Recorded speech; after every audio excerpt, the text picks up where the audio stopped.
Tom Hanks talking about space. Perfect. Fantastic. Can't go wrong, can he, really? Well, you've got... Well, there was a bit in Forrest Gump when we thought he went to space, but of course there was Apollo 13. And this passion he has for the stars has led him to a new project. It's called the Moonwalkers. And it's a show he says, he hopes, will bring viewers a sense of what it's like to go to the moon. Yeah, it's all part of NASA's build-up for the next lunar mission, and Tom's been showing our entertainment correspondent, David Sillito, around the exhibition. Oh, Tom. David, what a pleasure. Nice to see you.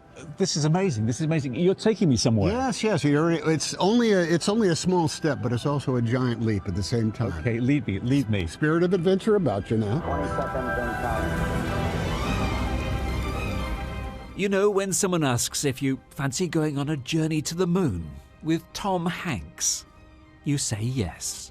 That's quite Rocket motors. an experience. You would think that thing would shoot up. We like shouldn't be a bat standing out of here, hell. should we? No, we should not. It's going to get a little hot, but that's real okay. But don't worry, that's ice that is falling down. That's what that is. That's the moisture from the super cold liquid hydrogen fuel tanks. Tom, as you can probably tell, really knows his space. It's been a passion from childhood, and this is his show, an astronaut's eye view of what it was like to be on an Apollo mission. And it all began when Tom first saw this space being used for a David Hockney show, and he had an idea. How did this begin? I mean, this is your project, isn't it?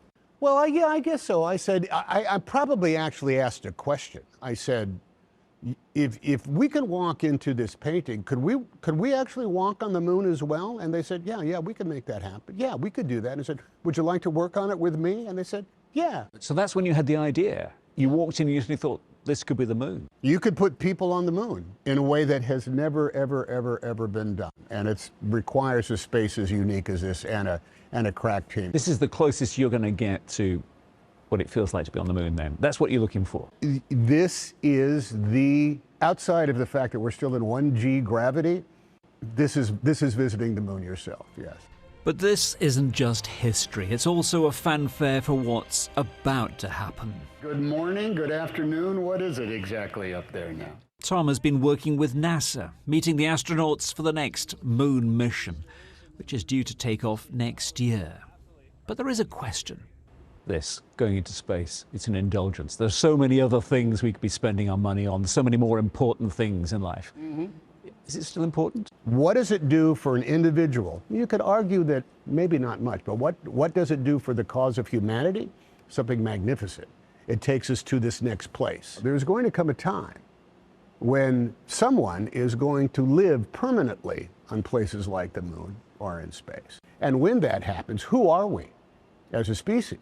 Who are we as a race? Who are we as Earthlings? We will become interplanetary beings. And isn't that what we're supposed to do as human beings? We're always supposed to get out of the cave and go beyond the campfire and cross the valley and get on the other side of the river to see what is there. And we have never not found something magnificent as well as a magnification of ourselves. You get a different feel, don't you, when you're looking at it this way? And then, as we stood there, a thought occurred. So you love space. You've loved it since you were, well, watching all this as a 13-year-old. Mm-hmm. Why have you never been up there? I don't think it would be the experience that I myself would be looking for. I'd like to go, and look, they want to invite me up and, do science experiments on me for 6.5 months on the ISS. You're available to go. I would do that without a doubt. And if they, when the Artemis missions go to the moon, if they need a guy to crack jokes and clean up after everybody, I'd do that as well. So Jeff Bezos hasn't offered you a lift up there yet? No, not yet, not that I know of. But I'll leave that to the folks with time on their hands and the money to pay for it. What do you want people to take away from this? Awe, wonder, that's it. And at the end, a chance to really look at the main attraction. You know your moon, don't you? I couldn't point out to you where it is, but I know that the names of them are so filled with romance. Yeah. Wouldn't you like to take a cruise in the Sea of Crises? Wouldn't you like to go visit the Ocean of Storms? I have sailed the Sea of Crises we all many have. times. We all have, haven't we? Yeah.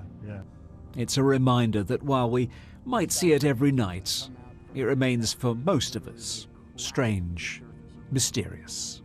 When you get up just a little bit closer, it's quite stunning, that magnificent desolation.